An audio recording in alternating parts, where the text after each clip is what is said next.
Yes, yes. It's Raphael Dawkins, Combat Radio. And if you have not subscribed already but like the content, please kindly do so. Okay, so let's get straight into it.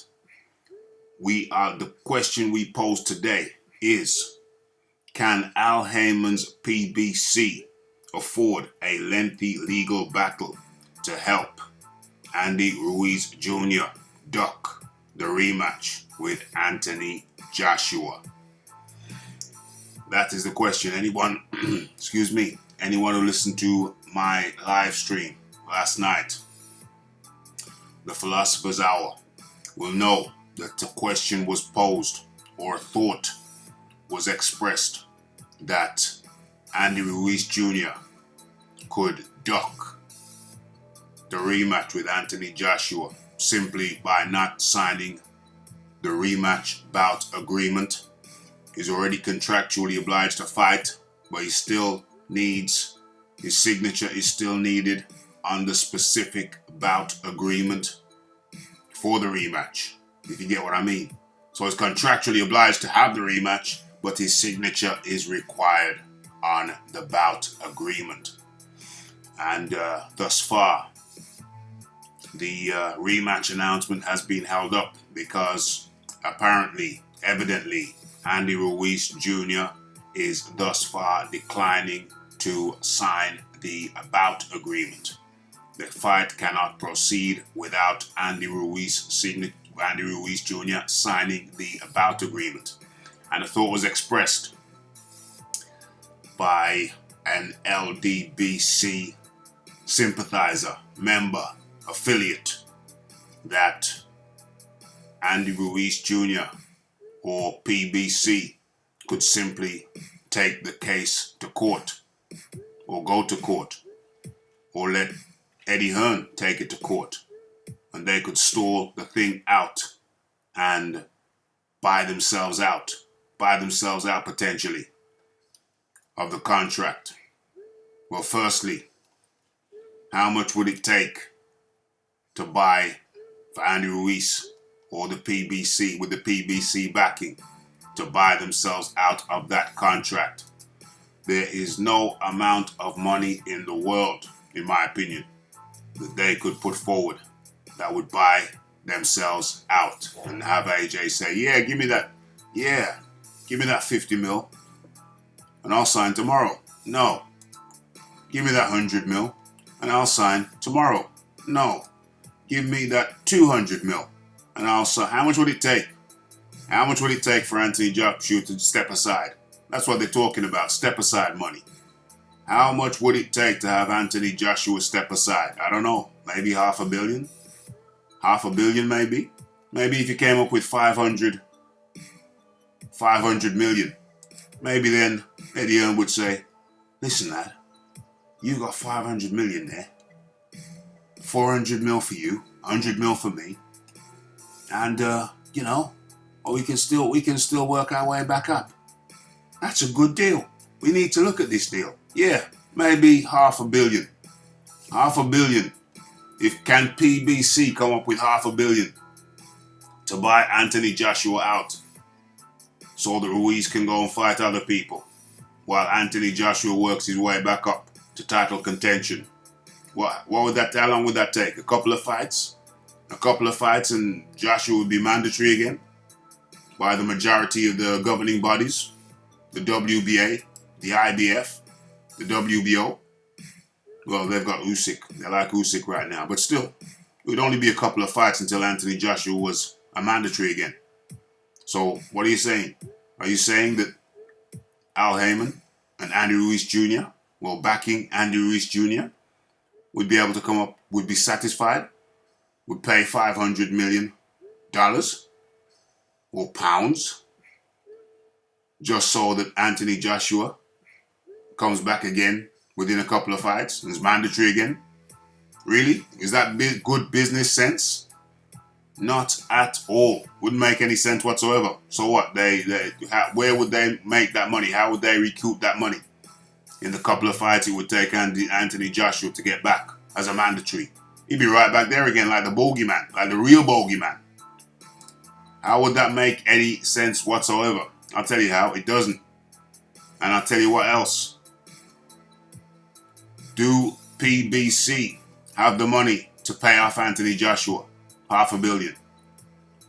No. Do PBC have enough money to go through a lengthy court case, a lengthy legal court case where Andy Ruiz would not be able to fight for a year, 2 years, 3 years, really? And the belt will be stripped from him anyway. It gets stripped within, what, 6 months? Within probably less than that. It'd start getting stripped by the various different governing bodies. Do you think the governing bodies, the various different governing bodies, would accept Andy Ruiz Jr. holding up the belt? Really?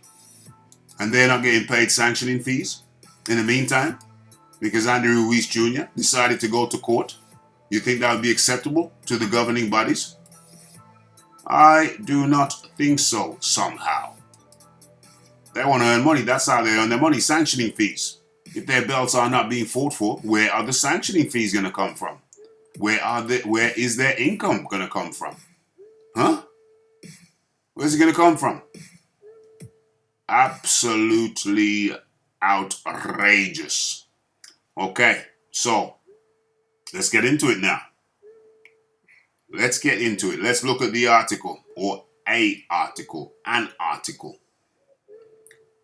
which leads any right-minded individual to understand that the PBC are not in a position to waste time and money. Do they have money to go to court? Okay, so UFC parent company reportedly in talks to buy Premier Boxing champions. Let's go through this. Where am I going to read this? On here? No, I'm just showing you the article. We'll go through some, we'll give you some visual stimulation while I read it. Okay. UFC's parent company has had discussions with Al Heyman about buying Premier Boxing champions. Mike Coppinger confirmed that The Athletic, which is a publishing organization, magazine is it, or e-magazine? Yeah. Mike Coppinger confirmed that The Athletic, a move could ultimately lead to the long talked about formation of a Zuffa boxing brand. Yeah. Even if the PBC name were retained. Asked about rumors of Endeavor buying PBC, Coppinger said, "The rumors are true. Al Heyman held several meetings with Ari Emanuel about a potential deal where Al would still be majorly involved the same way Dana White is with the UFC, following their deal with Endeavor. If it's similar to what Endeavor did with the UFC, then PBC will change, of course, but not so massively that the average fan would notice anything hugely unusual. PBC as a brand has an odd sort of existence. When they started up in 2015, the company did a number of time buys on various outlets, NBC, CBS, ESPN, Spike, Fox, Showtime. And by 2017, they were down to Fox and Showtime.